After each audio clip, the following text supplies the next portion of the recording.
जैसा कि हमने आपको कल बताया था कि आज हम आपको ट्रिग्नोमेट्री टेबल के बारे में बताएंगे, समझाएंगे ये कैसे बनती है। तो trigonometry table sine, cos, tan, cot, sec, cosec 6 ratios जो थे ट्रिग्नोमेट्री के, जिनके बारे में आपसे कल बात हुई थी, उन्हीं के बारे में टेबल है जो कि कुछ निश्चित वैल्यूओं के लिए उनके मान हैं, तो उन मानों को हम कैसे निकालेंगे और कैसे कैसे हम इसे बनाएंगे। तो आज मैं इसे आपको बनाना सिखाऊंगा, तो आप थोड़ा सा ध्यान देंगे तो आपकी समझ में पूरी तरीके से आएगी। तो जब आप साइन की वैल्यू निकालेंगे, आप स्टार्ट करेंगे, जो थीटा की वैल्यू है वो टेबल जो होती है थीटा की वैल्यू 0, 30, 45, 60, 90, मतलब कि 0, 30, 45, 60 एंड 90 के लिए आप ये निकालना सीखेंगे। तो आप कैसे सीखेंगे? तो साइन की जब मैंने इसीलिए लाइन खींची, आपको मैं समझाऊंगा जो भी चीज, उसके हिसाब से आपको ये टेबल बनाएंगे। तो सबसे पहले जब आप साइन की वैल्यू निकालेंगे, तो साइन की वैल्यू निकालने के लिए आपको 0 से 4 तक के नंबर लिखने हैं, और जो इसमें ग्रेटर नंबर है जैसे कि 4 है, 4 को सभी के डिनोमिनेटर में रिपीट करना और इसका स्क्वायर रूट भी लेना है। तो ये जो वैल्यू निकल के आएंगी अब यहां से, वो साइन की वैल्यू होंगी, और उसके बाद जो नेक्स्ट टर्म काम करेंगे हम वो टोटली ही में एक दूसरे से रिलेशन करके करेंगे। तो सबसे पहले साइन की वैल्यू, यदि 0 अपॉन कोई भी संख्या होती है, 0 के अपॉन में कोई भी संख्या होती है तो वो 0 हो जाती है, और 0 अपॉन कोई संख्या तो ये 0 हो गई, तो 0 का रूट भी जो होता है वो 0 ही होता है। तो साइन 0 की वैल्यू यहाँ पर 0 आती है। उसी प्रकार आपने देखा होगा, यदि इसको मैं लिखूं तो ये 1 का स्क्वायर 1 होता है, और 4 जो है वो 2 का स्क्वायर होता है। तो यदि हम इसे बाहर निकालना चाहें, क्योंकि स्क्वायर रूट से बाहर निकल जाते हैं, तो 1/2 साइन 30 की वैल्यू आएगी यहाँ पे। इसी प्रकार यदि साइन 45 की बात करें तो आप देखेंगे कि जो 4 है ये 2 का स्क्वायर है, जो ये 4 है यहां से वो 2 का स्क्वायर है, लेकिन ये 2 जो है ये किसी का स्क्वायर नहीं है। तो हम आप इसे ऐसे नहीं लिख सकते क्योंकि ये स्क्वायर नहीं है 2 को। तो सबसे पहले हम इसको डिवाइड करेंगे, 2 1 जा 2, 2 2 जा 4, तो ये रूट में जो बचेगा वो 1/2 बचेगा, लेकिन 1 जो है वो 1 का स्क्वायर है, तो मैं इसे लिख सकता हूं 1 का स्क्वायर अपॉन 2। 2 किसी का स्क्वायर नहीं है, इसलिए 2 रूट से बाहर नहीं आएगा और 1 रूट से बाहर आ जाएगा। तो जो साइन 45 की वैल्यू होगी वो 1/√2 होगी। उसी प्रकार यदि हम साइन 60 की बात करें तो जो √3 है, जो 3 है वो किसी का स्क्वायर नहीं है, तो वो रूट के बाहर नहीं आएगी, लेकिन जो 4 है वो 2 का स्क्वायर है, तो वो 2 में बाहर आ जाएगा। उसी प्रकार यदि 4 1 जा 4 1 टाइम से कटता है, तो 1 का स्क्वायर होता है, और स्क्वायर रूट लेने पर 1 का स्क्वायर रूट भी बना जाता है। तो इस प्रकार आप साइन की वैल्यू यहां से निकाल सकते हैं। जब आप साइन की वैल्यू निकाल लेंगे तो उससे बाद बड़ा ही आसान सा सिंपल सा फंडा है कि आप पीछे से टेबल को रिपीट करेंगे। ये 1 है तो ये cos 0 की वैल्यू होगी, पीछे से रिपीट करेंगे। साइन की वैल्यू लिखने के बाद साइन की वैल्यू ऐसे लिखेंगे, मैंने आपको समझाया। उसके बाद आप cos की वैल्यू के लिए इन्हें रिपीट करेंगे वो पीछे से। तो पहले 1, फिर उसके बाद √3/2, फिर उसके बाद 1/√2, फिर उसके बाद 1/2, फिर उसके बाद 0। अब आपको कल मैंने एक फॉर्मूला बताया था, tan theta equal to sine theta upon cos theta. इसका मतलब क्या है? यदि आपको tan 0 की वैल्यू निकालनी है, tan 0 की वैल्यू, तो आप क्या लिख सकते हैं? tan 0 equal to sine 0 upon cos 0। तो इसका मतलब यह है, यदि आप साइन 0 की वैल्यू ऊपर रखते हैं और उसको डिवाइड करते हैं cos 0 की वैल्यू से, तो आपकी tan की वैल्यू निकलेगी। ऐसे ही एंगल 0 के लिए, ऐसे ही एंगल 30 के लिए, ऐसे ही एंगल 45 के लिए, ऐसे ही एंगल 60 के लिए, और ऐसे ही एंगल 90 के लिए। तो आप जब tan की वैल्यू निकालेंगे तो साइन 0 की वैल्यू क्या है? 0 अपॉन cos 0 की वैल्यू क्या है? 1।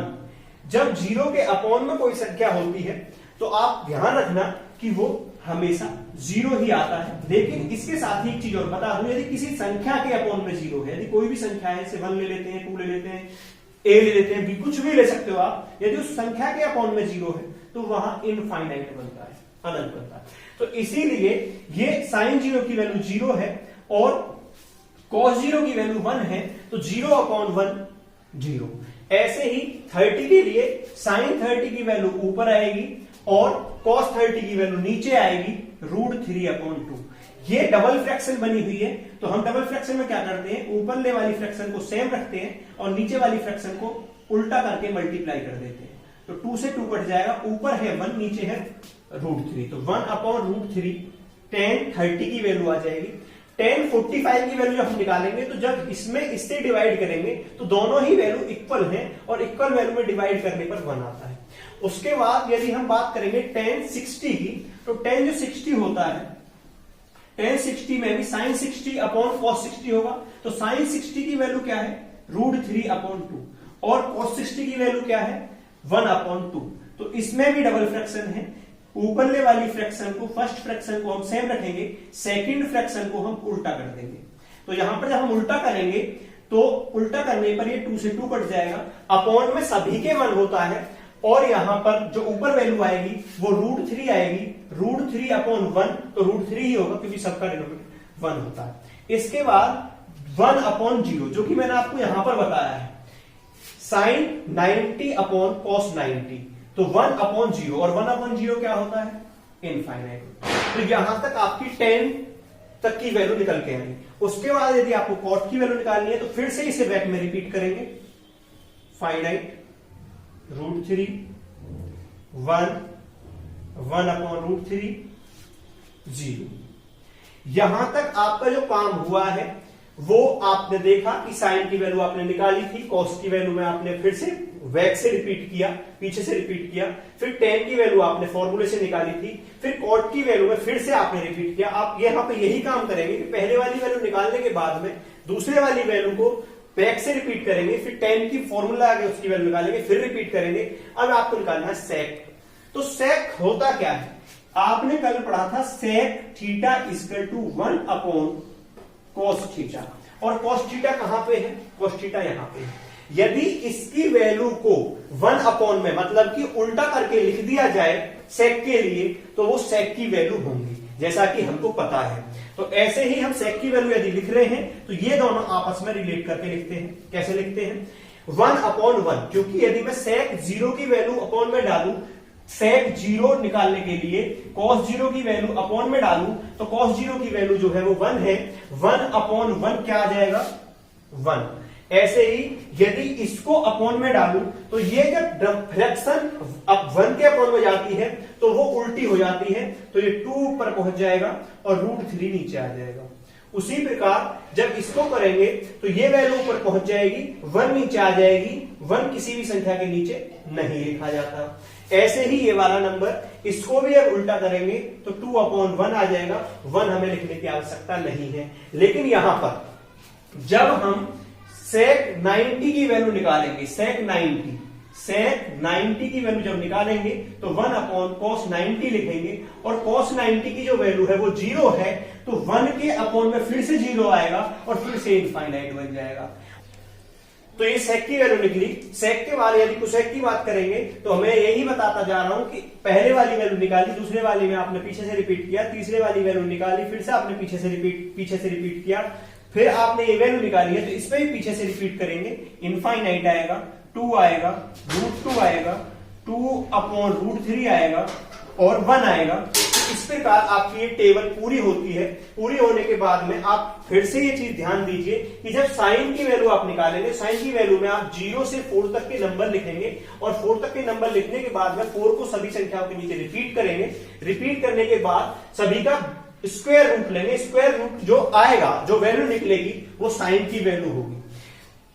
जो साइन की वैल्यू होगी उसका यदि पीछे से लिखेंगे तो वो कॉस की वैल्यू हो जाएगी। और आपको मैंने कल बताया था लास्ट वीडियो में कि tan थीटा का जो फॉर्मूला होता है वो sin theta upon cos theta होता है। इसके द्वारा हम tan थीटा की वैल्यू निकालेंगे, क्योंकि हमारे पास sin थीटा भी है, cos थीटा भी है। tan थीटा की वैल्यू निकालने के बाद में फिर से हम इसे बैक से रिपीट करेंगे।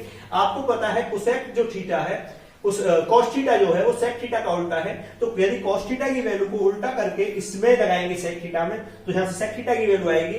sec थीटा की वैल्यू को पीछे से लिखेंगे तो cosec थीटा की वैल्यू आएगी। तो इस प्रकार ये पूरा आपका टेबल कंप्लीट होता है। यदि आप 2-3 बार घर पे बनाएंगे इसे देख के तो आपकी समझ में ज्यादा आएगा। Like and subscribe please.